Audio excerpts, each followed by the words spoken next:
విశ్వాసములో స్థిరులై మనం ఉండాలట. గట్టిగా చెప్పాలి, స్థిరం. ఈ రోజున స్థిరమైన విశ్వాసం చాలా మందిలో మనకు కనపట్ల. ఏమన్నా బాధలు వచ్చినప్పుడు, కష్టాలు వచ్చినప్పుడు, అప్పులతో ఉన్నప్పుడు, శోధనలో ఉన్నప్పుడు విశ్వాసాన్ని కోల్పోతున్నారు, దేవుని సన్నిధి కూడా దూరం అవుతున్నారు. ఈ విధంగా జరగటానికి కారణం ఏమిటి? నా అవిశ్వాసమే కదా. నేను దేవుని సన్నిధికి దూరం అవ్వటం వల్లనే కదా. నేను చేసే చెడు కార్యాల మూలంగానే, పాపం మూలంగానే ఈ శాప బ్రతుకు నాకు ఉంది అని ఆలోచించరు. ఆ విధంగా ఆలోచిస్తే, అవును నేను పాపం చేశా, ఇక దాన్ని విడిచిపెడతా, అప్పుడు నా దేవుడు నన్ను ఆశీర్వదిస్తాడు అనే ఒక విశ్వాసం అప్పుడు మీకు కలుగుద్ది. గట్టిగా చెప్పాలి.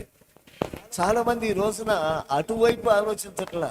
దేవుని దగ్గరికి వెళ్ళినా కార్యం ఏం జరిగింది, ప్రతి ఆదివారం మందిరానికి వెళ్ళినా ఏం జరిగింది గమనించాలి.